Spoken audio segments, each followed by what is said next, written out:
1992 में world cup जीतने के बाद इमरान खान क्रिकेट से रिटायर हो गए और उनकी रिटायरमेंट के कुछ अर्से बाद सलीम मलिक पाकिस्तान क्रिकेट टीम के कप्तान बने। और फिर वो दौर शुरू हुआ जब मैच फिक्सिंग के इल्जामात उरूज पर पहुंचे। खिलाड़ी एक दूसरे पर फिक्सिंग के इल्जामात लगा रहे थे। क्रिकेटर आमिर सुहेल ने सलीम मलिक पर मैच फिक्सिंग का इल्जाम लगाया। क्रिकेटर राशिद लतीफ ने मैच फिक्सिंग का इल्जाम लगाया। सूरत हाल ये थी कि क्रिकेट टीम के मैनेजर इंतखाब आलम मैच शुरू होने से पहले खिलाड़ियों से कुरान पर हल्फ लिया करते थे ताकि टीम मैच ना हार जाए। साउथ अफ्रीका के मशहूर क्रिकेटर और साबिक कप्तान हेंसी क्रोनिया ने जब मैच फिक्सिंग का एतराफ़ किया तो पूरी दुनिया हिल गई। बहुत से सवालात थे जो जवाब तलब थे। पाकिस्तान के साबिक कप्तान सलीम मलिक की एक वीडियो सामने आई। न्यूज़ ऑफ द वर्ल्ड ने एक स्टिंग ऑपरेशन के जरिए ये वीडियो हासिल की जो आईसीसी को भेजी गई और जिसकी एक कॉपी बरतानवी अखबार टेलीग्राफ ने भी हासिल की। आईसीसी ने वो वीडियो पीसीबी को भेजी।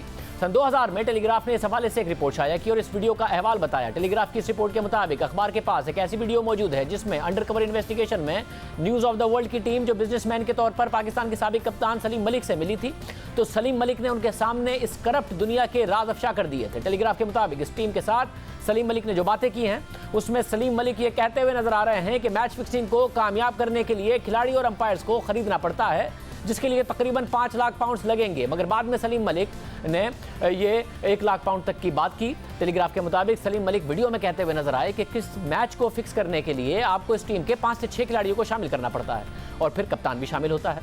इससे पहले 1994 में ऑस्ट्रेलियाई टीम के दौरा पाकिस्तान के चंद माह बाद ही ऑस्ट्रेलिया के 3 क्रिकेटर शेन वॉर्न और मार्क वॉ समेत खिलाड़ियों ने उस वक्त पाकिस्तान के कप्तान सलीम मलिक पर इल्ज़ाम लगाया कि सलीम मलिक ने उन्हें मैच फिक्सिंग की बराह रास्त पेशकश की थी। इसके बाद 1998 में पाकिस्तान क्रिकेट बोर्ड के ने जस्टिस एजाज यूसुफ की सरबराही में एक कमेटी तश्कील दी। उसके बाद मई 2000 में जस्टिस मलिक मोहम्मद कयूम पर मुश्तमिल अदालती कमीशन ने मैच फिक्सिंग में मुलव्विस करार देते हुए सलीम मलिक पर ताहयात पाबंदी की सिफारिश कर दी थी। सलीम मलिक पर ताहयात पाबंदी लगा दी गई। अखबारात में खबरें शाया हुई। एक वीडियो भी सामने आई। पाकिस्तान क्रिकेट टीम मुसलसल इल्जामात की जद में रही। सलीम मलिक पर पीसीबी की ताहयात पाबंदी 2008 में लाहौर की सिविल अदालत ने ख़त्म कर दी मगर ये पाबंदी फिर भी बरकरार रही और अब 20 साल बाद इस मामले पर फिर से बहस छिड़ गई है। सलीम मलिक चाहते हैं कि उन्हें दूसरों की तरह वापसी का मौका दिया जाए। उन्होंने अपनी वीडियो में आईसीसी और पीसीबी के साथ हर मुकम्मल ताउन की पेशकश की है मगर वो अपना जुर्म मानने को तैयार नहीं है। और बरतानवी अखबार में जो वीडियो जारी की गई उस हवाले से पीसीबी के कानूनी मुशीर ने कहा है कि सलीम मलिक से अप्रैल 2011 में पूछे गए सवालात के जवाब दरकार हैं। सलीम मलिक की लंदन में 3 मुलाकातों से मुतालिक सवाल किए गए हैं। उस स्टिंग ऑपरेशन के हवाले से सवालात किए गए हैं। कोड ऑफ कंडक्ट के हवाले से पूछा गया है मगर सलीम मलिक ने कोई जवाब नहीं दिया है। क्या वजह है कि सलीम मलिक बगैर माफ़ी मांगे वापस आना चाहते हैं, कोचिंग की तरफ आना चाहते हैं, इंतज़ामिया की तरफ आना चाहते हैं? साबिक कप्तान सलीम मलिक 104 टेस्ट खेले पाकिस्तान की तरफ से, 283 वनडे मैचेस खेले, एक तवील करियर उनका। उसके बाद आयात पाबंदी लगी। हमारे साथ मौजूद है सलीम मलिक साहब, बहुत शुक्रिया। सब 92 का वर्ल्ड कप जीतने के बाद पाकिस्तान की टीम उन इल्ज़ामात की जद में आई जिसमें पाकिस्तान के नाजरीन का एतमाद उठा कि पता नहीं ये मैच फिक्स तो नहीं है, जेन्युइन हो रहा है नहीं हो रहा है, जो भी मुकाबला होता। उसके बाद ये सवाल उठा, भरोसा लोगों का उठा। आपने कहा है कि दूसरों की तरह आपको मौका दिया जाए मगर आप जुर्म नहीं तस्लीम कर रहे हैं तो कैसे मौका दें? पीसीबी की तो पॉलिसी है जुर्म तस्लीम करें, सजा काटें और फिर मौका दिया जाएगा। देखें ज़ेब भाई, मैं पिछले 20 साल से केस लड़ के 2008 में मैं केस जीता हूं और मुझे पीसीबी ने आप ही के स्पोर्ट्स प्रोग्राम में हमारे जो सीईओ थे उन्होंने आके कहा था कि सलीम मलिक क्लियर है।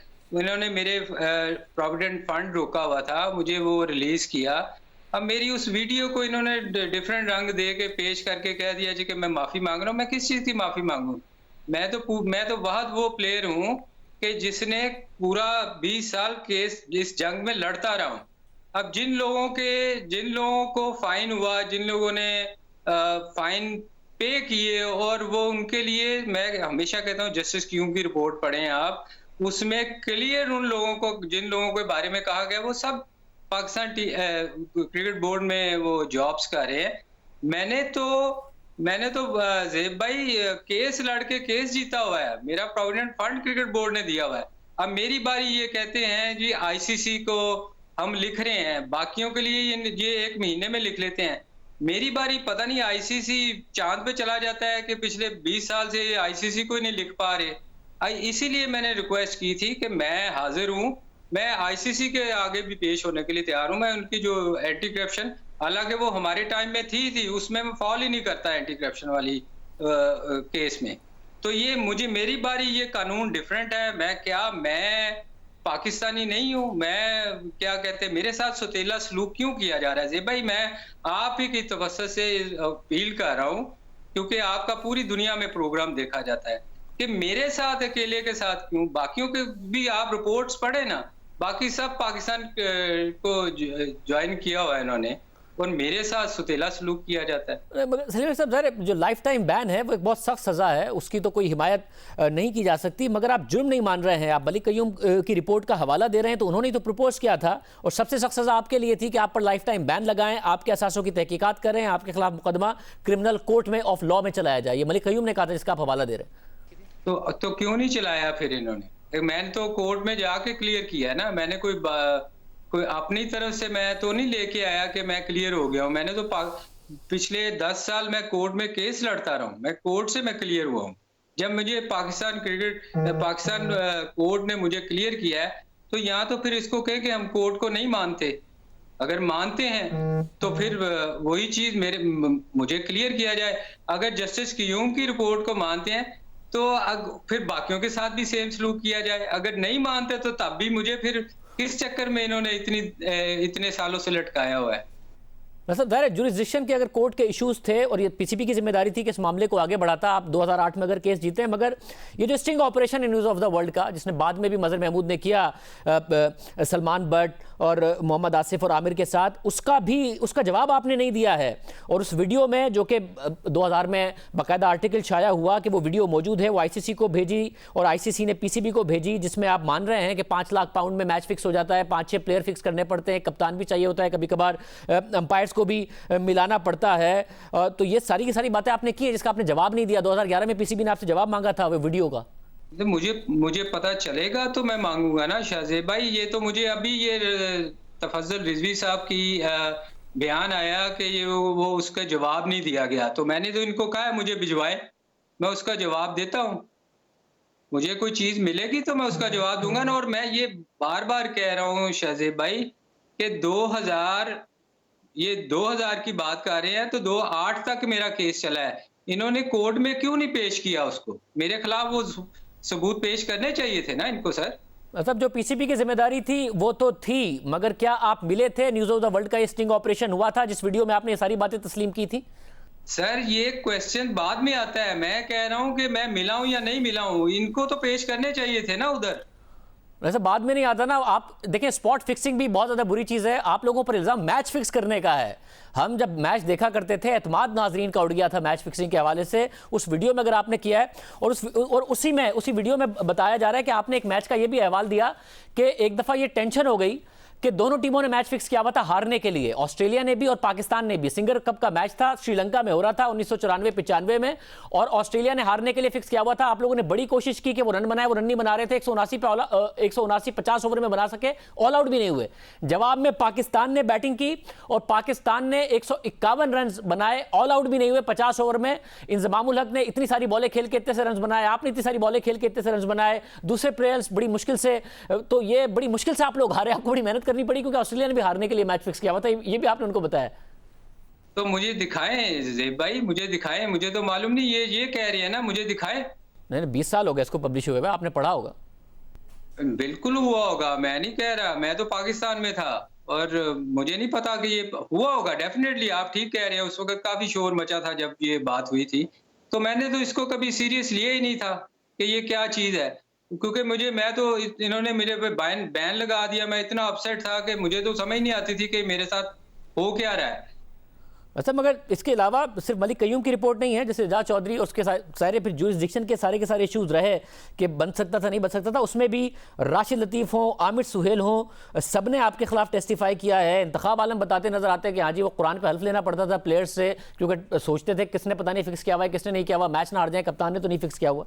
देखें जी, रिपोर्ट किया होगा, मैं उससे आपसे इत्तेफाक करता हूं कि कहा होगा, मैं नहीं इनकार करता। मगर बात यह है कि कोर्ट ने जब इन्होंने ये सारी मिली भगत काम था, उस वक्त अगर आप देखें, ये खुद ही बनाते थे, इंक्वायरियां करते थे और ना मुझे बुलवाया जाता था और फैसला दे दिया जाता था। इसीलिए मैं कोर्ट में गया था और कोर्ट में जाके मैंने ये साबित किया था कि मैं बेकसूर हूं और मुझे एग्जोनरेट किया, मुझे कोर्ट ने बरी किया। ये तो रिपोर्टें तो देखें, रोज रोज नहीं बनती हैं, रोज किसी पे जुर्माने होते हैं। तो बंदा कोर्ट इसीलिए होता है कि आप अपना कोर्ट में जाके प्रूव करें। तो इनको कोर्ट में प्रूव करना चाहिए था। मेरे साहब, जो जो आप पीसीबी की जिम्मेदारी डाल रहे हैं वो पीसीबी उससे बड़ी जिम्मा नहीं है। किसी पर लाइफ टाइम आप बैन लगा दें और उसको बाकायदे तौर पर कोर्ट में परसू ना करें, और अगर आपने 2008 में जीता है, वो पीसीबी के जो नाकामियां हैं वो पीसीबी उसको उसका जवाब देना चाहिए। मगर ये जो मदर महमूद टाइप स्टिंग ऑपरेशन जो है, जो दूसरे प्लेयर के साथ वो, ये हुआ था, आप मिले थे नहीं मिले थे? यार ये मैं इंग्लैंड जब आप जाते हैं, आप दोस्तों में बैठते हैं और पता नहीं क्या क्या बक कर देते हैं। तो हो सकता है, मैं नहीं कह रहा, मुझे वीडियो दिखाएं ताकि मैं इनको क्लियर करूं। वैसा तो फिर वो जो ऑस्ट्रेलिया के साथ मैच है वो हुआ था, वो वाली बात आपने की है नहीं की कि वो हारने के लिए खेल रहे थे, हम भी हारने के लिए खेल रहे थे, वो ऑल आउट हुए बगैर 50 ओवर में 179 बनाए, आप 151 पे आउट हुए, आप भी ऑल आउट नहीं हुए। ये हुआ था या नहीं हुआ था? वो मैच फिक्स था नहीं था? यार ज़ेब भाई, आप क्रिकेट खेलते हैं? हाँ, बड़े शौक से खेली है और उससे ज़्यादा शौक से देखी है, और उससे ज़्यादा बहुत ज़्यादा दिल भी दुखा है जब ये मैच फिक्सिंग की बातें आई हैं, क्योंकि गेम के ऊपर से जब एतमाद गया तो बड़ा अफसोस होता था कि पता नहीं फिक्स है, क्या कर रहे हैं प्लेयर्स। माशाल्लाह। आप मुझे बताएं, ऑस्ट्रेलिया इंग्लैंड जिम्बाब्वे से 50 रन पे आउट हुआ था, वेस्ट इंडीज के खिलाफ ऐसे हुआ। तो क्या क्रिकेट में ये चीजें नहीं होती हैं? आप उसको ज्यूम ना करें कि ये हुआ था। स्टैट्स पे जाएंगे तो फिर क्रिकेट में बहुत सारी चीजें ऐसी हुई हैं।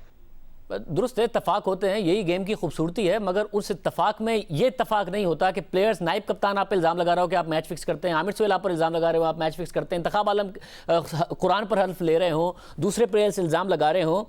इस तरह नहीं होता। और फिर आप एक वीडियो में ये बात कह रहे हो कि उस वीडियो में हम दोनों हारना चाह रहे थे, जिसको आप डिनाई नहीं कर रहे हैं। ज़ेब भाई, श्रीलंका की विकेटें अगर आप देखें तो वो कई दफा बहुत ज्यादा टर्न करता है और आप उसमें कई दफा फंसते हैं, प्लेयर के स्कोर नहीं होता। मे बी वो विकेट आप देखें, उसको विकेट को निकाल के देखें उस पिच को, तो आपको समझ आएगी। इसका मतलब है कि आप अगर कह रहे हैं कि हम फिक्स थे तो फिर ऑस्ट्रेलिया भी थी उसमें। यही तो आप कह रहे हैं उस वीडियो में, जो कि टेलीग्राफ में छपा भी है, और उसमें लिखा हुआ है कि ऑस्ट्रेलिया ने भी बाद में तहकीकात की। आप यही कह रहे हैं कि उन्होंने भी फिक्स कर लिया था, इसलिए बड़ा मुश्किल हो गया हमारे लिए हारना। वो भी हारने के लिए खेल रहे थे, हम भी हारने के लिए खेल रहे थे। ज़ेब भाई, मुझे वीडियो दिखाए ना, मैं उन सवालों का जवाब दूंगा इनको। आप डिनाई कर दें भाई, उस वीडियो, ऐसी कोई वीडियो एग्जिस्ट नहीं करती, आप डिनाई कर दें, ऐसा कुछ भी नहीं है, क्योंकि 2011 में पीसीबी कह रहा है हमने जवाब मांगा था, आपने नहीं दिया, ऐसा कुछ है ही नहीं। नहीं, मैं तो कह रहा हूं कि मैं इंग्लैंड जाता हूं, मैं अपने दोस्तों में बैठता हूं, ये नाम भी मैंने फर्स्ट टाइम सुना है, इसलिए मुझे नहीं समझ आ रही। जितनी देर मैं कैसेट नहीं देखूंगा मुझे पता नहीं चलेगा कि कौन लोग थे, क्योंकि वहां जब आप जाते हैं, मेरे वहां हजारों दोस्त हैं, मैं जिनके साथ बैठता हूं, हो सकता है उनके साथ कोई बैठा हो, तो ये मैं इसलिए ज्यूम नहीं कर सकता ना। मतलब 20 साल पहले छप गई, आप केस लड़ते रहे 2008 तक, पीसीबी कह रहा है 2011 में आपसे जवाब मांगा, आपको पता ही नहीं है कि ये होता रहा। नहीं, मैं तो कह रहा हूं कि मैंने देखी, मैंने सुनी ये सारी चीजें, मैं तो इनकार नहीं कर रहा। ज़ेब भाई, मैं इनकार कब कर रहा हूं कि मैंने नहीं सुनी? ये छपी, मुझे सब पता है, टीवी पे भी आता रहा, मगर मैंने कभी, चूंकि मेरे पे बैन लगा हुआ था, तो मैं तो इतना अपसेट था कि मैं दूसरी चीजों में क्या, मुझे कोई समझ ही नहीं आती थी कि ये हो क्या रहा है मेरे साथ। मतलब आपको पता है, इस सारे दौरान में आप कह रहे हैं आपको पता नहीं था कि आईसीसी में यंग प्लेयर्स को 2 खिलाड़ी हैं जिनको एक एज अ केस स्टडी पढ़ाया जाता है, हेंसी क्रोनिये को, कि देखिए कितना स्टारडम था, कितना ज़बरदस्त करियर था और उनके साथ क्या हुआ, और एक आपको कितना ज़बरदस्त करियर और इतना स्टारडम और फिक्सिंग की वजह से क्या हुआ, एज अ केस स्टडी आपको पढ़ाया जाता है। देखिए, बात सुने, मैं तो तैयार हूं, मैं तो कहता हूं मुझे दिखाएं, मैं तो कब इनकार कर रहा हूं, मुझे दिखाएं, मैं जवाब दूंगा उसके सब। वैसे अगर आप पर लगाए गए सारे इल्ज़ामात गलत हैं तो आपकी भी तो एक स्टोरी होगी। अगर ये आमिर सुहेल, राशिद लतीफ़, ये सब आपके बारे में गलत बोल रहे थे तो क्या हो रहा था उस वक्त मैच हारने के लिए? अगर आप नहीं फिक्सिंग करते थे, क्या हो रहा था? मेरी कप्तानी में आप जीत देखें और बाकियों की कप्तानी में जीत देखें ना, फिर आप उसको कंपेयर करके बात करें ना। मेरी कप्तानी में सबसे ज्यादा पाकिस्तान टीम जीती है। वैसे मगर जीत एक अलग फैक्टर है। इंतखाब आलम भी कह रहे हैं कि जी उन्होंने कंफर्म किया है कि वो कुरान पर हल्फ उठवाना पड़ता था उन्हें प्लेयर्स से, ये सारे के सारे मामलात होते थे। ये आप पूछे उनसे, जब अगर मैं जीत रहा हूं, मैं तो जीतने का जवाब दे हूं ना। हारने पे तो कितने हारे हैं हम मैच, उसके बाद क्यों नहीं पाकिस्तान जीता जी, मुझे ये बताएं। नहीं, पाकिस्तान की टीम उसके बाद भी अच्छी थी। 99 के पाकिस्तान की टीम फाइनल तक पहुंची है, 96 में क्वार्टर फाइनल तक पहुंचे हैं। टीम हमारी अच्छी थी और बड़ी टीमों के ऊपर इल्ज़ाम लगे हैं, छोटी टीमों के ऊपर नहीं इल्ज़ाम लगे हैं। एनसी क्रोनी भी बहुत बड़े कप्तान थे, ज़बरदस्त तरीके से उन्होंने साउथ अफ्रीका की टीम बनाई। अजहरुद्दीन ज़बरदस्त खिलाड़ी, ज़बरदस्त कप्तान। रजी जडेजा 96 का क्वार्टर फाइनल हमसे ले गए, वो जिस तरीके से आखिरी ओवर्स में उन्होंने पिटाई की। तो बड़े बड़े खिलाड़ियों पर इल्ज़ाम लगे और पाबंदियाँ लगी हैं। बॉस, मैं अपनी बात मैं जीता हूँ। जिस सीरीज की आप बात कर रहे हैं, जिस सीरीज की बात उठा रहे हैं आप, सारी सीरीज निकालें, सारी सीरीज में जीता हूं। सब टीम में क्या हो रहा था? अगर आप कह रहे हैं कि आप जीत रहे थे और आप सिर्फ जीतने के लिए खेलते थे, तो आपके खिलाफ सब बात क्यों कर रहे थे? टीम के मैनेजर भी क्यों कह रहे थे कि सब हो रहा था? ऑब्वियसली टीम पॉलिटिक्स थी। मैं आपको बता रहा हूं, उस वक्त लड़ाई थी दो ग्रुप की। वकार और वसीम दोनों कप्तान बनना चाह रहे थे। जो दुनिया का इस वक्त पाकिस्तान के सबसे समझदार थे, आरिफ अली खान अब्बासी, उन्होंने उठा के मुझे कप्तान बनाया और उन्होंने कहा कि तुम इसको संभाल लोगे। मैंने कहा जी कोशिश करूंगा। और ये तो मैं हमेशा जिक्र करता हूं, जब मैं ओवर्स देने के लिए जाता था ना, मेरे से वकार बॉलिंग का बात करता था ना वसीम वकार करता था, और मैं दोनों को एक ही चीज कहता था कि उसने तो 5 आउट करने हैं उधर से, तुम मेरे से बात तुम करो ना करो, तुम्हारा दुनिया में नाम है। यही चीज मैं उसको कहता था। और इन दोनों तीसरे बॉलर की बारी नहीं आती थी। उस वक्त उनको समझ आई ग्रुपों को कि यार ये तो पक्का होने लगा है, ये तो सारी सीरीज जीत गया है। फिर ये सब इकट्ठे हुए, फिर मेरे खिलाफ मुहिम चली। मगर आपके खिलाफ टेस्टिफाई एक तीसरे प्लेयर ने किया है। उसने कहा कि आप एक तरफ फील्ड खड़ी करके, अताउर रहमान ने कहा कि आपने कहा कि जहां फील्ड खड़ी है उस तरफ बॉलिंग ना करना, दूसरी तरफ बॉलिंग करना। उसने ऐसा ही किया क्योंकि वो भी फिक्सिंग का पार्ट बना और फिर पाकिस्तान मैच हार गया। आप ये अताउर रहमान से किसी वक्त पूछिएगा दोबारा, ये अताउर रहमान से आप जरूर सवाल कीजिएगा क्या मैंने ये कहा है, उसको ऐसा कहा है। मैं तो वो सवाल कर रहा हूँ जिसने जस्टिस एजाज की रिपोर्ट में कहा है, वो आपसे पूछ रहा हूँ, उन्होंने रिपोर्ट में कहा है। सर मैं यही आपको कह रहा हूँ कि आप अताउर रहमान से पूछें। सब तो आपके ताल्लुकात अच्छे हो गए अताउर रहमान से। राशिद लतीफ़ ने भी आपके बारे में कहा था, अब सबसे बेहतर हो गए आपके ताल्लुकात। राशिद लतीफ का मेरा कोई मसला नहीं था। एक टॉस हुआ था साउथ अफ्रीका में जिसमें वो बारी लेना कह रहे थे, लेनी है या फील्डिंग करनी है, इस किस्म का था, तो मैंने बारी ले ली थी। उस वजह से थोड़ा सा हमारा रिफ्ट हुआ था। अदरवाइज मेरे राशिद के साथ बहुत अच्छे ताल्लुकात है। आज भी आप फोन राशिद लतीफ को कर लें।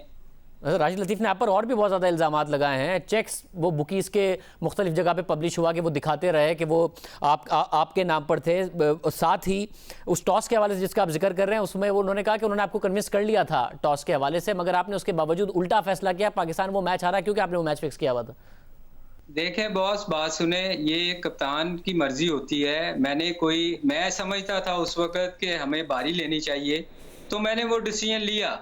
मेरा वाइस कैप्टन उस पर एग्री नहीं कर रहा था, पर टीम मैंने लड़ानी थी ना, अंदर कप्तान लड़ाता है ना टीम। तो आपसे अच्छे भी डिसीजन होते हैं और बुरे भी होते हैं।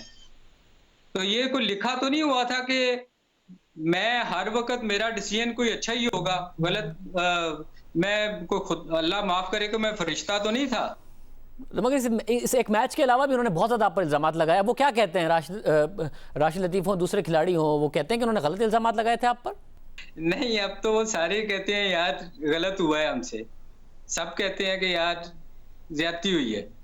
आप पूछ लें सबसे, सब कहते हैं ज्यादती। ठीक है, अल्लाह ताला, मैंने तो अल्लाह पे छोड़ा हुआ है, अल्लाह जाने और वो जाने। जिसने जो मेरे लिए किया है वो कोई खुश नहीं है, मैं आपको बता दूं। बहुत शुक्रिया। सलीम मलिक साहब हमारे साथ मौजूद थे। वो बोर्ड से कह रहे हैं कि बोर्ड फिर लीगली मामला आगे बढ़ा था, मैंने तो कोर्ट से केस जीता है। साथ में कह रहे हैं कि प्लेयर्स कहते हैं कि हमने गलत किया था, हमसे ज्यादती हुई है। अब राशिद लतीफ़ ही बता सकते हैं कि वो वाकई ऐसा कह रहे हैं। हम कोशिश करेंगे कि उनसे भी इस हवाले से बात करें, क्योंकि 90 की दहाई एक बहुत ही डार्क चैप्टर ख्याल किया जाता है पाकिस्तान के क्रिकेट के लिए, जहाँ तक मैच फिक्सिंग का ताल्लुक है। अब देखते हैं इस हवाले से पीसीबी क्या करता है। आज के प्रोग्राम में इतने, प्रोग्राम में मुलाकात होगी। अल्लाह हाफ़िज़।